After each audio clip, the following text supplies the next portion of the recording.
Hello, welcome to Tweed's Pods, number 6. I think you're really going to have an interesting time with our guest today, Greg Wynn, who is an active Marine Corps officer stationed in the Washington area, has been a member of our organization, the Theodore Roosevelt Association, for many years, and his particular interest has surrounded collecting. And we thought we'd have a session on collectors and collecting because it's an area of the Theodore Roosevelt Association not as well known by most of our members. So I think we can learn a lot today from Greg. Greg, are you there? I am. Good afternoon, Tweed. It's good to talk to you. I'll start off with a general question of how did you become interested in Theodore Roosevelt and what sparked your collecting interest? Well, first, before I answer that question, I want to say thanks for inviting me on. I feel privileged to participate in this, and the podcasts that you've done so far have been terrific. Well, thank you. So my interest in Theodore Roosevelt was sparked when I was very young, about 9 years old. I was to do a book report in 4th grade, and not knowing a subject, my dad threw out Theodore Roosevelt. Little did he know the effect that would have on the course and trajectory of my life, but needless to say, I did the book report, and for a 9-year-old boy, Theodore Roosevelt did everything a young boy would want to do, from a police commissioner to a soldier to a big game hunter to President of the United States to a loving father. And this also not only sparked an interest in Theodore Roosevelt, but also in a love of history. Collecting itself, specifically, antiques are sort of in my bloodline. My grandmother was an antique dealer, so I would very often go along with her to auctions and local flea markets and look for Theodore Roosevelt things. Of course, with the limited discretionary income that a young boy has, still did manage to find things. I'll bet. Tell us a little about the various types of items out there to collect. Collecting is a fascinating psychosis, frankly. A notable book collector once called it a gentle madness, and he wasn't far off the mark. Objects tell stories. They're portals. They're tangible connections to history. What's out there to collect for TR?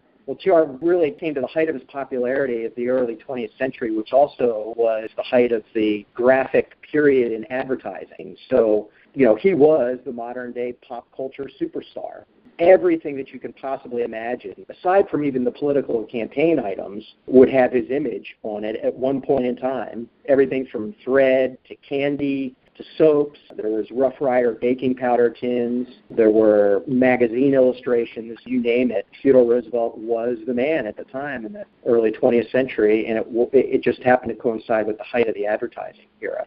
There were many items that he didn't endorse, nonetheless found his image on it. Can you give us some examples of that? One thing that comes to mind immediately are eyeglass frames. I forget the name of the particular frames of eyeglasses, but they used TR's image on it as well. You're right. There was no sort of copyright or intellectual property issues in regard to using his image for advertising. Yeah, I seem to remember that, for example, there were cigars out there. It was a Norwegian cigar company, I think, and cigarettes that actually had, as part of their advertising, an image of him smoking a cigarette. For those that don't know, Theodore Roosevelt did not smoke cigarettes. So that's or cigars, as far as we know, I think. Right. And then, of course, there's the famous coffee story. Good to the last drop. Maxwell House Coffee, which still uses a slogan today. Purportedly, Theodore Roosevelt said that after drinking a cup of coffee at the Hermitage in Tennessee, Andrew Jackson's home. Do you know whether or not there's any validity in that? Certainly, Maxwell House believes it. I don't think there's any sort of contemporary proof of that. Seems to be quite likely. And, of course, he did make comments about loving coffee and drinking a lot of coffee. So let's remember it as if it were true, because I think it's kind of neat. Good to the last drop is very Rooseveltian, too. I mean, it's something he would say. I think you're right. Tell us some of the unusual ways you found items to acquire. I think it must be easy sources, but there are probably a lot of sort of detective work you've had to do now and then. TR, like Lincoln, FDR, and JFK, are very popular among collectors. Those are sort of the big four. Plus, the sheer quantity of items that could be collected for those presidents. You could collect everything from postcards to autographs. My particular interest and the heart and soul of my collection really are books, and always have been. I was hooked on TR through a book. So for me, my TR library is sort of the core, and I do have first editions of all of Theodore Roosevelt's books, signed limited editions. I have books that belong to him. But where I find these things there's really no end to the possibilities. I've been doing it now for over 30 years, so I'm very well connected in the antiquarian book trade, dealers, the political Americana field. So there are people that reach out to me directly when they find things that are unusual or particularly interesting. And then there's also the usual suspects, eBay, auctions. The impact of the internet has made a huge difference in the way people collect things. It's much easier to find things now with a quick Google search, and you can become very clever in the way that you do that. So you can build a collection basically sitting behind a computer now if you've got the income to be able to do that. So I really admire some of the folks that built collections pre-internet.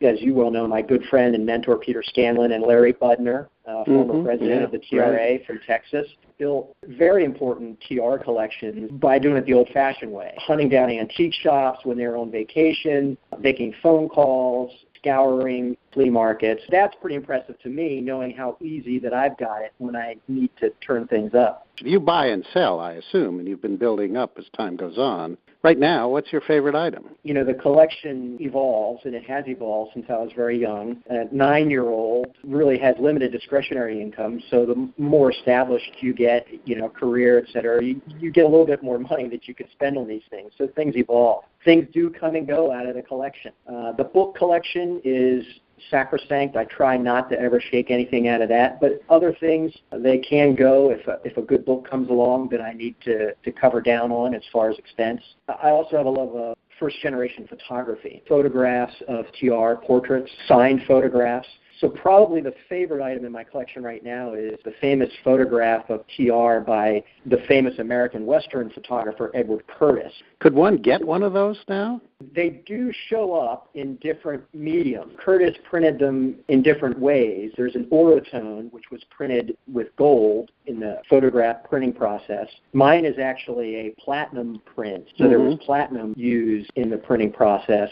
Mine is actually signed by both Edward Curtis and Theodore Roosevelt. And it's an oversized portrait, so it's actually quite large. And that image of TR I really like. It's very somber, sort of dark. There's a very sophisticated artistic element to the portrait that I love. TR, of course, collected Curtis photographs, and many of them are at Sagamore Hill, and anybody who goes there can see them. There's an extraordinary collection he has. How many items do you have in your collection, roughly? The book collection numbers well over 1,000.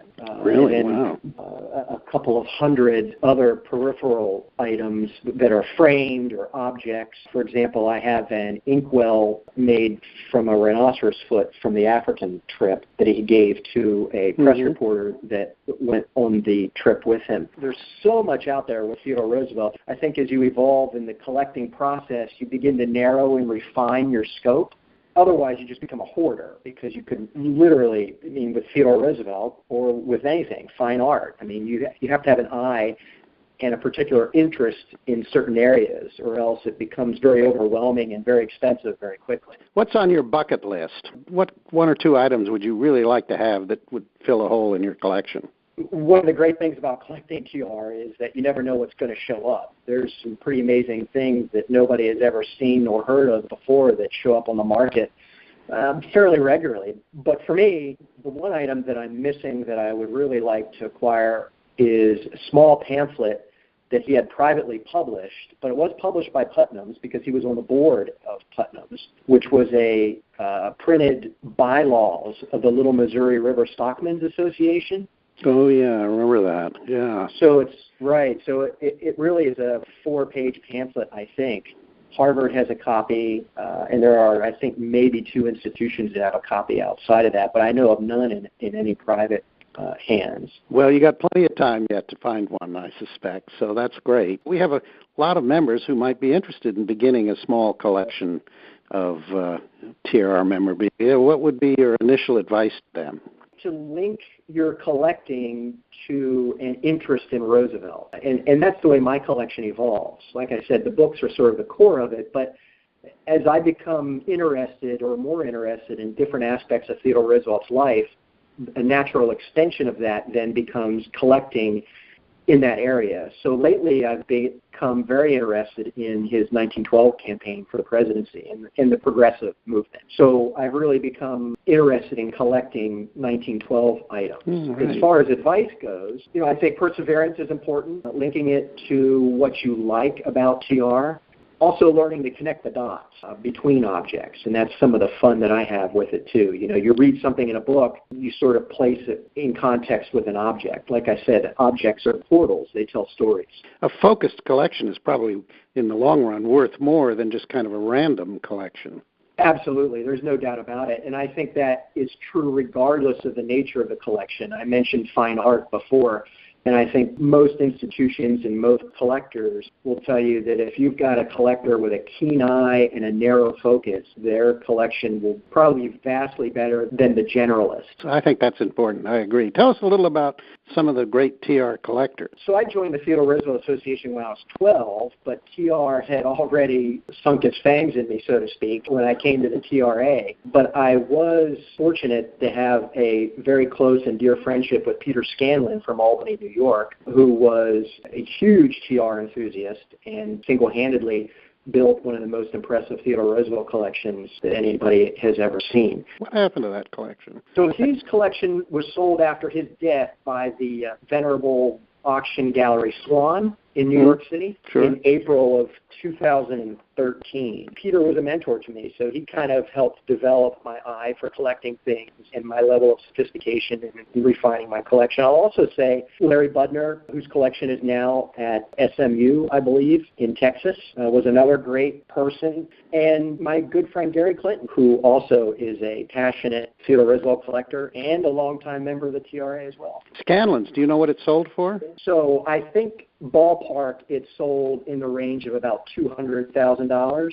Wow. There are some nuances to the way the sale occurred that probably didn't maximize the value, but that was a function of the needs of the estate. How has your collecting allowed you to explore a more scholarly and academic approach to TR in his life? I would say that the driver is actually the opposite. It's actually my scholarly approach to TR that allows me to explore collecting in different ways. So I came to TR through a book. Books now are integral to the way I approach collecting. There are things that I read that spark an interest in going out and looking for particular things. I mentioned the 1912 campaign, for example. Right. Collecting is going to be with you for the rest of your life, I expect, TR collecting. Yes, like I said, that famous book collector said it is a gentle madness. Collecting is a psychosis. I'm sure there have been scientific papers written on it, but it is, once you get the bug, it's very hard to kind of pull yourself There's no cure for this. Well, you know, I've never been a collector, and I have a TR library, but it's a research library. Well, this has been delightful. Thank you very much, Greg. I'm sure our listeners are really going to appreciate it. Yeah, thank you very much. It was a good chat. I enjoyed it. Well, thank you, and thank you, audience, for listening to Tweed's Pods, number 6. And we plan to put them out about every 6 weeks or so. And any of you who have suggestions of somebody who might be interesting for us to interview, please let me know at tweedr@sprynet.com. And I look forward to presenting you another one soon.